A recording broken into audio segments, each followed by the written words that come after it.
Hi, my name is Jay Sweet. I'm the editor-at-large of Pace Magazine, and I'm here in the Sennheiser Pace Interactive Studio and Lounge with a good friend of mine, Taylor Goldsmith from Dawes. Thanks Welcome. for having me. All right. This is so fun to have you. We get to hang out a lot in other places, and This is great to be in Austin. And I have been the fortunate one, as you know, to have heard the record a lot. I think I've probably listened to it other than you guys, more than anybody, probably. I've been very fortunate. And we've talked about this in the past, and I'd like to ask you, when you wanted to make sure that you captured the sound of Dawes, but at the same time show the progression after the last album, 2 albums I should say, of those 2 albums were very much alike. And then you wanted to do this but not leave, like saying we're done with that Dawes and this new Dawes. Can you talk a little bit about going into the record, your conscious decision in I know the songs evolve anyway, but in your decision to try to make a sound that was a little bit different than your past 2 records? I think that kind of thing was the sum of a lot of like smaller decisions. Like, I think as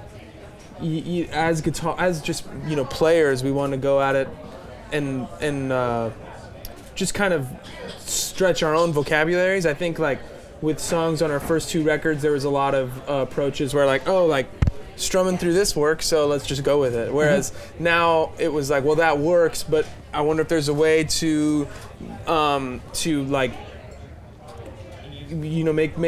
create a guitar part or a bass part or drum part that's a little bit more specific and maybe bring out the song a little bit more. But so I think through that maybe more like micro take on our own like respective roles, that ended up like creating this thing of like, oh, we're trying to this sounds like a progression in some direction. Whether or not that's like good or bad remains to be seen. You recorded in a very unique space in Asheville. And how much of, because I think there are 2 things in listening to it, 2 things that popped out at me is talk a little bit about you actually co-producing and producing it with who you worked with, but I also think the space. Did the space end up having a unique role in it? I mean, because it's a very unique studio that you worked in, and I think you can hear some of it in it. Yeah. I mean, I think that. Where can you tell people where? Yeah, we recorded the album in Asheville, North Carolina, at Echo Mountain was the name of the studio, and a lot of awesome artists have recorded there. And we had been there. We did a day trotter session there once, so we were familiar enough with it to be like, okay, let's do it here because we liked the space. But yeah, it's a beautiful room. It used to be a church, so there's still these stained glass and stuff. It's really beautiful. And the floors, I mean, it's got this space to it. A literal and physical and metaphysical space. It sounds different than any other room. And we were able to all create our little worlds like within it. Like, Griffin had his drums and every little bit of percussions and every option for different drums, and Tay had every keyboard in the world set up, and so it really felt like moved in. So we were able to, even on songs we didn't really think we were going to make the record or weren't really sure one way or the other, we were able to like go in on days off and play for 3 hours, and like you said, the space is so really inspiring that we ended up always like getting good work done. Right. And I think that like goes for any good record. I mean, if I've never heard of someone coming out of a recording experience and saying, yeah, we're proud of the record we made, but like the space sucked. I feel like it was all done in after. Right. Yeah, like but you also move in. It's your mini home, and it's your workspace and your home kind of. It's because it's not just, hey, we're going to the office from 9 to 5, and we're gonna slave away. I mean, we even had withdrawals. I mean, we were like to be able to go in every day and start at like 11 or 12 and work all night, and do that for 5 straight weeks. Like by the end, we're like, oh man, like. I don't want to leave. I don't want to not work on a record.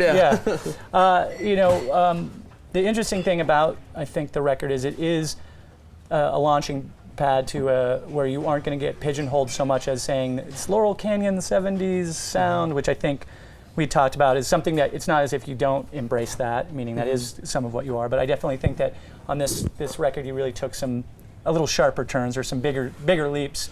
Yeah, I mean, and I don't think it was even like in a referential way. I don't think it was like, let's chase after this now. It was more just like, this is where we are now. Now like more than ever, like, we will always have work to do, and it'll never be good enough, but I feel like now more than ever we're able to feel like we have, just characters within this band, whereas before it's like, oh, this reminds me of this, or this reminds me of this. I mean, I think any band's dream is to get to a point where you hear something else and you say, this reminds me of Dawes.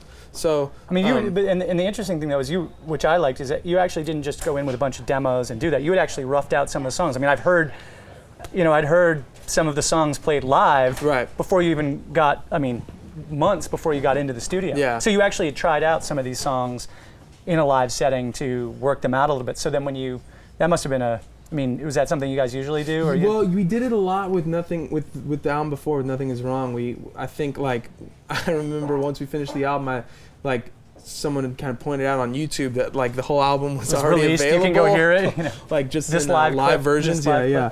And so now that's not, I mean, that you could still get a lot of the tunes. Like, we played a lot of the tunes live, and that's a good way for us to, like, just gauge if people even like it. This one. And it's also really it like, if there's a set of 15 songs or something and we put one new song we've never played before live, then that's going to give the whole set this real freshness, at least for us. And I feel like that sort of thing hopefully would be something someone could pick up on, even if not really directly. It's it translates. Band's excited.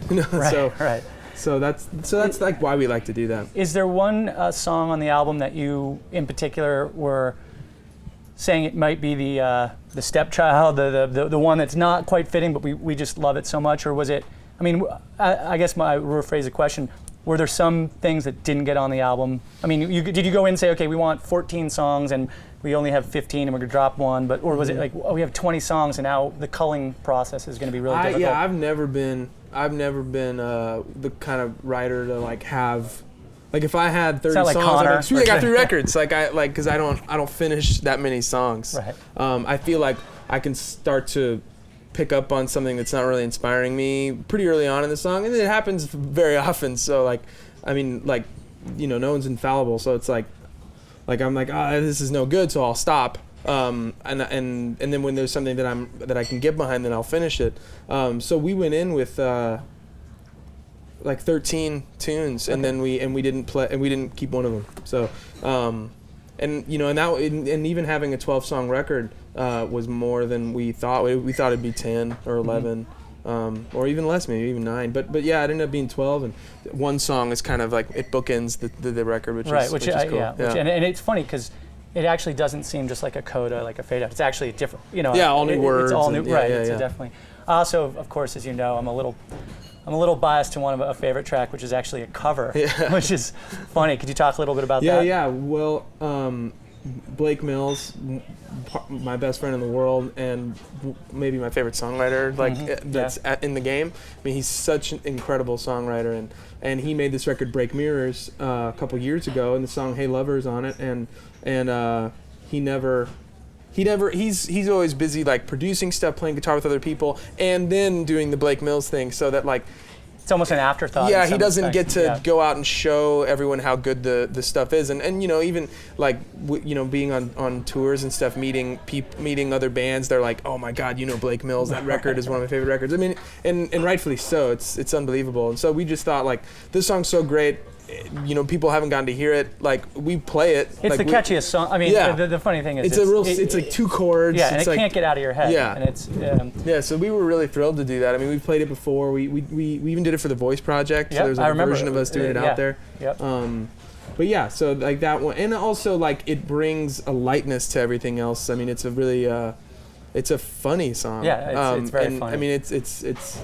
And so, like, it's lyrically biting too, which is something. I mean, not saying you guys create some characters, you guys do, when you do songwriting, you actually have some characters, and a little bit of everything, being a series of them.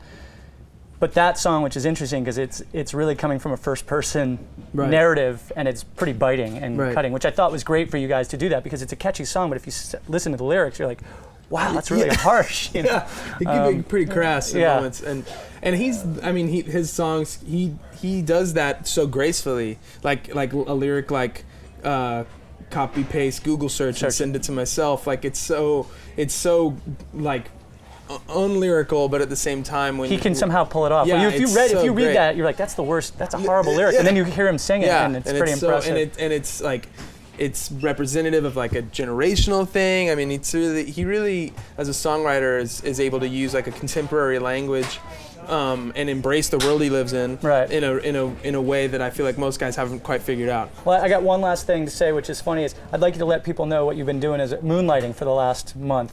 Which, instead of taking your time and resting before you go out on this world tour of an album and doing every interview and every, you have a very busy summer, as I know.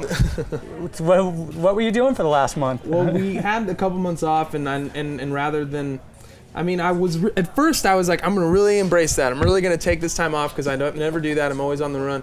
And then I got offered to play bass in Oregon with Jackson Browne for his tour, sure. and I couldn't say no. Right. So and I didn't. I mean, there was no part of me that wanted to. I was like, you know what? I would have gotten sick of being at home after the first week, so like I think this is the best thing for me. Yeah, so, you Jackson Browne, hey, you want to come out and be my bass player? Yeah, so to get to like sit like this close to him and hear him sing The Late Show and Fountains of Sorrow and stuff like that, it was pretty profound. It's a really incredible experience. And lastly, you think the sound that you had in your head before you went in to make the album, did you get it? Well, I guess I mean, like if I was like just a singer-songwriter, then maybe that would be something that I'd be thinking about. But right. but because like I'm in this band and it's like four guys that all want to feel just as equally expressed, it's a big deal to me to really actually have no preconceived ideas of what I wanted to sound like. So it came out of the I kind of go to moment. them and I'm like, here's the song and here are the chords and here's the words and maybe here's the harmonies or something. But in terms of like, sometimes I'll go and think like, this is gonna be a really soft song, and right. then like Griffin or Tay will be like, let's try like this, No, and all of a it's sudden not. it's a really loud song, Right. and then vice versa. So like, this is definitely, we're more proud of this record than anything we've ever done. And so that's maybe that's a yes, but definitely not like, I mean, I just, when we went in, I was like, I'm hoping for the best, and so it came out in a way that we're really happy about. I really thank you a lot for coming. Yeah, man. Good to see Taylor. you. Thanks, buddy. Cool.